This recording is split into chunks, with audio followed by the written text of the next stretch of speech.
የሶማሊያው ፕሬዝዳንት ሐሰን ሼክ መሐመድ በግብጽ በነበረው ወታደራዊ ትርኢት የግብጽ የሶማሊያ ምድር ዝግጅት ለማን ነው? አገሮ ልናስገባ ያዘጋጀነው ጦር ይሄ ነው ተመልከቱ ብለዋል። የየሀገራት የጦር መሳሪያ ጭነቱን እያራገፈባት ያለችው ሶማሊያ የቱርክንም የጦር መርከብ ትላንት ተቀብላለች። الدكتور حسن شيخ محمود رئيس جمهورية الصومال الفيدرالية الشقيقة يرافقه الفريق أول عبد المجيد صقر القائد العام للقوات المسلحة وزير الدفاع والإنتاج الحربي. ቱርክ ቀደም ብላም አሜሪካ ሰራሹን F-16 ጀት ወደ ሶማሊያ ያስገብታለች። ግብጽ ከፍተኛ ዝግጅት ሲያደርግ ቆይቷል ያለችውን ጦሯን ወደ ኢትዮጵያ ጎረቤት ሀገር ሶማሊያ ለማስገባት ዝግጅቷን ያጠናቀቀች መሆኗን በማስታወቅ የተዘጋጀውን ኃይል በአደባባይ አሳይታለች።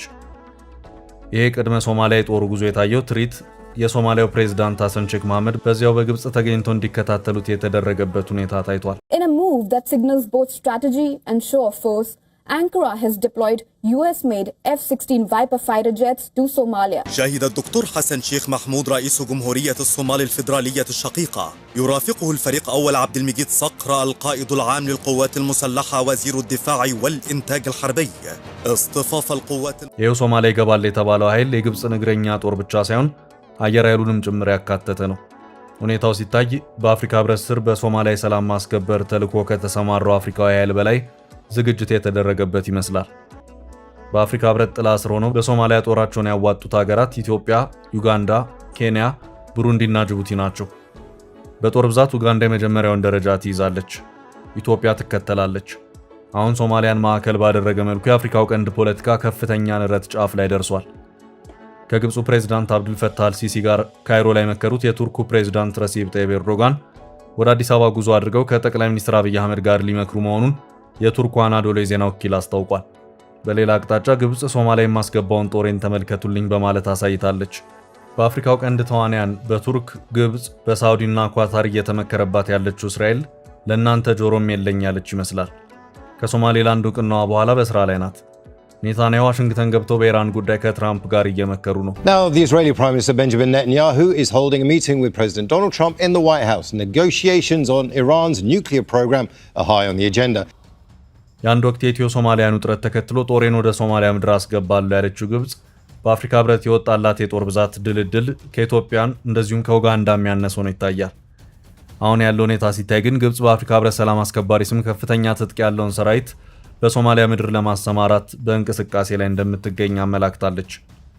ግብጽ ጦሯን ወደ ሶማሊያ ማስገባት የምትፈልገው በአፍሪካ ህብረት ስር ብቻ ሳይሆን ከሶማሊያ ጋር በሚኖራት የሁለትዮሽ ወታደራዊ ስምምነትም ጭምር እንደሆነ ስትገልጽም ከርማለች። ይህኛው ጦር ደግሞ ከአፍሪካ ህብረት የሰላም አስከባሪ ኃይል ጋር ግንኙነት ያለው ሳይሆን በግብጽና ሶማሊያ መካከል ቀደም ብሎ በተደረሰ ወታደራዊ ስምምነት አማካይነት ወደ ሶማሊያ ምድር የሚገባ ነው ተብሏል። ኢትዮጵያ በአፍሪካ ህብረት ጥላ ስር የሆነን ኃይል በሶማሊያ ከማሰማራቷን በተጨማሪ ከሶማሊያ ጋር በደረሰችበት ስምምነት አማካይነት ከህብረቱ ሰላም አስከባሪ ተልዕኮ ማዕቀፍ ውጪም ሌላ ተጨማሪ ጦርን በሀገሪቱ ያሰማራችበት ሁኔታ አለ። ከተወሰኑ ዓመታት ወዲህ በኢትዮጵያ ጎረቤቶች ዙሪያ ላይ ትኩረቷን አድርጋ እየተንቀሳቀሰች ያለችው ግብጽ በካይሮ፣ አስመራና ሞቃዲሾ መካከል አዲስ ወታደራዊ ህብረት እንዲፈጠር ለማድረግም ስትጣጣር ቆይታለች። በዚህም የሶማሊያው ፕሬዝዳንት ሐሰን ሼክ መሐመድ በአስመራ እንዲገኙ ተደርገው አልሲሲም ወደ አስመራ ያመሩበት ሁኔታም ነበር። ይህ የአስመራ ካይሮ ሞቃዲሾ ህብረት አሁን ምን ደረጃ ላይ እንደደረሰ በግልጽ የታወቀ ነገር የለም። ግብጽ በሌላኛው የኢትዮጵያ ጎረቤት ሀገር ሱዳን የእርስ በእርስ ጦርነት ውስጥም ጣልቃ በመግባት ከጀነራል አብዱል ፈታህ አልቡርሃን ጎን ሆና በጀነራል መሐመድ አምዳን ዳጋሎ የሚመራውን የሱዳን ፈጥኖ ደራሽ ጦር በድሮን እንዲደበደብ እያደረገች ነው የሚሉ መረጃዎችም ሲወጡ ቆይተዋል። የግብጽ ባለስልጣናት የኢትዮጵያ ወደብ አቅራቢ የሆነችውን ጅቡቲንም ጠበቅ አድርገው የያዙ ሲሆን የሀገሪቱ ፕሬዝዳንት አብዱል ፈታህ አልሲሲን ጨምሮ ሌሎች የሀገሪቱ ባለስልጣናት ወደዚያው በማምራትም የተለያዩ ከወደብና ነፃ የንግድ ቀጠና ዞን ጋር በተያያዘ የሁለትዮሽ ስምምነቶችን ያደረጉ መሆኑ አይዘነጋም። የሶማሊያው ፕሬዝዳንት ሐሰን ሼክ መሐመድም የዚህኑ ለሶማሊያ ምድር ተዘጋጅቷል የተባለው የግብጽ ጦር በቦታው ተገኝቶ እንዲመለከቱትም ተደርጓል። الدكتور حسن شيخ محمود رئيس جمهورية الصومال الفيدرالية الشقيقة يرافقه الفريق أول عبد المجيد صقر القائد العام للقوات المسلحة وزير الدفاع والإنتاج الحربي. ከህዳሴው ግድብ ጋር በተያያዘ የውሃ ህልውና ያደጋ ላይ ነው የምትለው ግብጽ በኢትዮጵያ ጎረቤቶች ዙሪያ ከምታደርገው እንቅስቃሴን በተጨማሪ በጉዳዩ ዙሪያ በኢትዮጵያ ላይ ጫና እንዲፈጥሩ ለማድረግ ከአሜሪካ ባለስልጣናት ጋርም ስትመክር ቆይታለች። ከሴናተሮችና ከኮንግረስ ተመራጮች ጋር ሲደረግ የነበረው ውይይት ከፍ ብሎ አልሲሲ ፕሬዝዳንት ዶናልድ ትራምፕን ስዊዘርላንድ ዳቮስ ላይ አግኝተው በኢትዮጵያ ጉዳይ ክስ አዘል አቤቱታ ያቀረቡበት ሁኔታ እንደነበርም የሚታወስ ነው። been built in Ethiopia. It's one of the largest dams in the world, the largest dam in Africa, but it's one of the largest dams anywhere in the world. It was financed by the United States. ትራምፕ ይህንኑ የዳቮስን ውይይት ተከትሎም የሁለቱ ሀገራት መሪዎች ተገናኝተው እንዲወያዩ የማደርግበት ሁኔታ ይኖራል፣ እንደዚሁም የቆመውም ድርድር ዳግም እንዲጀመር እናደርጋለን በማለት ቃል ሲገቡም ተሰምተዋል። ከዳቮስ ውይይት በኋላም የአሜሪካ የውጭ ጉዳይ ምክትል ሚኒስትር ክሪስቶፈር ላንዳው እና የአሜሪካ የአፍሪካ አዛዥ ጀነራል ዳግቪን አንደርሰን በአዲስ አበባ ተገኝተው ከጠቅላይ ሚኒስትር አብይ አህመድ ጋር ተገናኝተው የመከሩ መሆኑ የሚታወስ ነው። የዳቮሱንና የአዲስ አበባውን ውይይቶች ተከትሎ አሜሪካ መሩ የሁለቱ ሀገራት ቀጣይ ንግግር ሂደት ላይ ምን እንደታሰበ በግልጽ የወጣ መረጃ አልታየም። በዚህ መሃል ግን ግብጽ በድንገት ጦሬን ሶማሊያ ምድር ላስገባ ነው በማለት ጠንከር ያለ ትጥቅ ያለውን ሰራዊት አሳይታለች። ይኸው በቅርቡ በሶማሊያ ይሰማራል የተባለው የግብጽ ጦር ብረት ለበስ ተሽከርካሪዎቹ ኤዩ የሚለውን የአፍሪካ ህብረት ምህጻረ ቃል ስያሜ ተጽፎባቸውም ታይቷል። ግብጽ በሶማሊያ ምድር ጦሬን ለማስገባት ዝግጅቴን አጠናቀቅኩ ባለችበት ሁኔታ ቱርክም የጦር መርከቧን ወደ ሶማሊያ ልካለች። አሜሪካ ሰራሾቹን F-16 ጀቶችን በሶማሊያ ምድር እንዲሰፍሩ አድርጋለች። In a move that signals both strategy and show of force, Ankara has deployed US-made F-16 Viper fighter jets to Somalia. አሁን ጥያቄው ሶማሊያን ማዕከል ባደረገ መልኩ በአፍሪካው ቀንድ ምን እየተከናወነ ነው የሚለው ነው። በርከት ያሉ የፖለቲካ ተንታኞች እስራኤል ለሶማሊላንድ ሀገራዊ ዕውቅና መስጠቷን ተከትሎ በሶማሊያ ምድር እየተፈጠረ ያለ አዲስ የኃይል አሰላለፍ ነው እያሉ ነው። የአልሸባብ ጉዳይ ተረስቷል። ግብጽ በአንጻሩ ኢትዮጵያንም እስራኤልን ታሳቢ ያደረገ ወታደራዊ እንቅስቃሴ ውስጥ የገባች ይመስላል።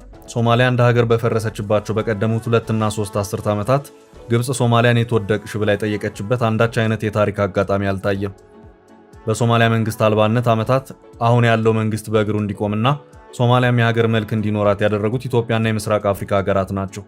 ሀገራቱ በአፍሪካ ህብረት ስር የሚተዳደርን የሰላም አስከባሪ ጦር በማዋጣት በዓመታት ብርቱ ጥረቶች መካከል ሶማሊያ የራስ የምትለው መንግስት እንዲኖራት አድርገዋል። በእነዚያ የፈተና ዓመታት ግን ግብጽ አልነበረችም።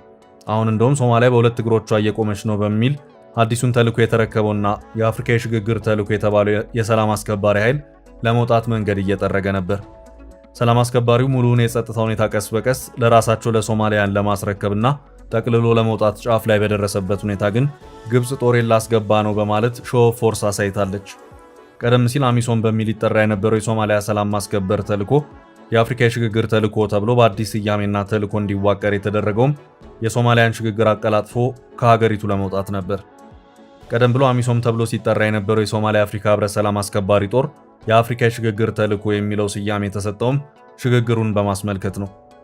ይህንኑ ተከትሎ የተባበሩት መንግስታት ድርጅት የጸጥታው ምክር ቤት አዲሱ የአፍሪካ ህብረት የሶማሊያ የሰላም ሽግግር ተልዕኮ ለ2 ዓመታት እንዲሰማራ የወሰነ መሆኑ አይዘነጋም። አዲሱ የሰላም ተልዕኮ አልሸባብን ከመዋጋት ባለፈ አዲስ በሚሰማሩ ባለሙያዎች አማካይነት ሶማሊያን የማረጋጋትና በተቋም ግንባታና በሰላም ድጋፍ ሰጪነት የመሳተፍ ኃላፊነት እንዲኖረው ተልዕኮ ወስዷል።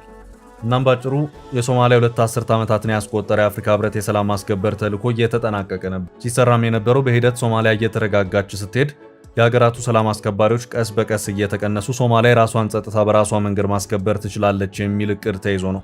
ሽግግሩም እንደተጠናቀቀ ሶማሊያን የራሳቸውን የውስጥ ሰላም ራሳቸው መጠበቅ ይጠበቅባቸዋል። በዚህ መሃል ግን ግብጽ አለው ብላ ጦሯን በሶማሊያ ምድር ለማሰማራት ጥድፊያ ላይ የምትገኝ መሆኗን ከሰሞኑ አሳይታለች። የሶማሊያ ሰላም ማስከበር እየተጠናቀቀ ባለበትና ለዓመታትም ብርቱ የህይወት መስዋዕትነት ሳይቀር ከፍለው ሶማሊያን ለዚህ ያበቋት ሀገራት ጦራቸውን ቀስ በቀስ ለማስወጣት በዝግጅት ላይ ባሉበት ሂደት እስከ አፍንጫው የታጠቀ የግብጽ ጦር ሶማሊያ ምድር ሊገባ ነው መባሉ ብዙ እያነጋገረም ይገኛል። የግብጽ ፍላጎት ሶማሊያን እየፈተነ ያለውን አልሸባብን ለመፋለም እንዳልሆነ ሁኔታዎቹ በሚገባ እያመላከቱ ነው። ግብጽ ለሶማሌላንድ ዕውቅና የሰጠችውን እስራኤልን እንዲሁም ኢትዮጵያን ታሳቢ በማድረግ የሶማሊያን ወታደራዊ እንቅስቃሴ መረጠች ሆኖ ይታያል። ለዚህ ማሳያም የሚሆነው ከሰሞኑ ኢትዮጵያንም እስራኤልንም በአንድ ላይ ደምሮ የማስጠንቀቅ ሁኔታ ከካይሮ መሰማቱ ነው። በዚህ ዙሪያም የሰሞኑን የግብጹን ፕሬዝዳንት አብዱል ፈታህ አልሲሲን እና የሶማሊያውን አቻቸውን ሐሰን ሼክ መሐመድ የተከታተሉ ከፍተኛ አመራሮችን ዋቢ ያደረገው ጋርዌ ኦንላይን ግብጽ እስራኤል ከቀይ ባህር ጋር በተያያዘ በአሁኑ ሰዓት እየሄደችበት ያለው መንገድ ከኢትዮጵያ ጋር በመናበብ ነው ብለው የሚያስቡ መሆኑን አመላክቷል። የተባበሩት አረብ ኤምሬት ከሶማሌላንድ ጋር ጥብቅ ግንኙነት ውስጥ ያለች ሲሆን ሀገሪቱ በተመሳሳይ መልኩ ከእስራኤልና ከኢትዮጵያ ጋርም ተመሳሳይ ጠበቅ ያሉ ግንኙነቶችን መስርታለች። በዚህም ግብጽ የተባበሩት አረብ ኤምሬትስ አካሄዷን እንድታስተካክል ለማድረግም ከሰሞኑ የግብጹ ፕሬዝዳንት አብዱል ፈታህ አልሲሲ ከተባበሩት አረብ ኤምሬትስ ፕሬዝዳንት ሼክ መሐመድ ቢን ዛይድ አልናህያን ጋር የመከሩበት ሁኔታ ታይቷል። ግብጽ ከተወሰኑ ጊዜያት ወዲህ የቀይ ባህርን ጉዳይ ጠበቅ ያደረገች ሲሆን በዚህ ጉዳይ ከሳውዲ አረቢያም ግንባር የፈጠረች መሆኑን የሚያመለክቱ መረጃዎች እየወጡ ነው። ለሶማሌላንድ ሀገር እውቅናን ከመስጠት ባሻገር ጠበቅ ያለ ግንኙነትንም እየመሰረተች ያለችው ከተወሰኑ ጊዜያት ወዲህ እስራኤል ግብጽና አጋሮቿ እያሰሙት ላለው ጩኸት አንድም አይነት ምላሽን ስትሰጥ አይታይም። አሁን ባለው ሁኔታ ምን ያህል ቁጥር ያለው የግብጽ ጦር በሶማሊያ ምድር እንደሚሰማራ የታወቀ ነገር የለም። የበጀቱ ጉዳይ ያልሆንላት ብሎ እንጂ ግብጽ ከፍተኛ ቁጥር ያለውን ጦር በሶማሊያ ብታሰማራ ደስታዋ ነው። በእርግጥ በሶማሊያ ሰላም ማስከበር ተልዕኮ ውስጥ አሁን ባለው ሁኔታ የሀገራት ጦር ቁጥር የመቀነስ ሁኔታዎች እየታዩ ነው። ከፍተኛ ቁጥር ያለውን ጦር ያሰማራችው ኡጋንዳም በቅርቡ በሰጠችው ፍንጭ ለ19 ዓመታት በሶማሊያ የቆየው ጦር ሀገሪቱን ለቆ እንደሚወጣ አስታውቃለች። ኡጋንዳም በፕሬዝዳንትነት የሚያስተዳድሩት ልጅ የሆኑትና የሀገሪቱ ጦር ኃይል ኢታማዦር ሹም ሆነው እየሰሩ የሚገኙት ጀነራል ሙሆዚ ካይኔሩጋባ ሰሞኑን በኤክስ ገጻቸው ላይ ባጋሩት መልእክታቸው በሶማሊያ የነበረው የሀገሪቱ ወታደራዊ ተልዕኮ ውጤታማ በሆነ መንገድ ማብቃቱንና ሙሉ በሙሉ ጦሩ እንዲወጣ ዝግጅት እየተደረገ መሆኑን አስታውቀዋል። ጀነራሉ ጦሩ በአፋጣኝ ለቆ እንዲወጣ ፈልጋለሁ ሲሉ አስታወቁ። ይሄ ውሳኔ በኢትዮጵያ ጦር ላይ እንደዚሁም ጦሬን ካላስገባው በምትለው ግብጽ ላይ ምን አይነት አንድምታን ያስከትላል የሚለውን በተመለከተ ግልጽ የሆነ ነገር አልወጣም። በሶማሊያ በአፍሪካ ህብረት ጥላ ስር ሆኖ የሰላም ማስከበር ተልዕኮን ከሚወጡት ሀገራት መካከል ኢትዮጵያና ኡጋንዳ ጦር ከፍተኛውን ቁጥር ይዟል። ኢትዮጵያ፣ ኡጋንዳ፣ ኬንያ፣ ብሩንዲና ጅቡቲ ለዓመታት በሶማሊያ የሰላም ማስከበር ተልዕኮ ውስጥ የተሳተፉ ሀገራት ናቸው።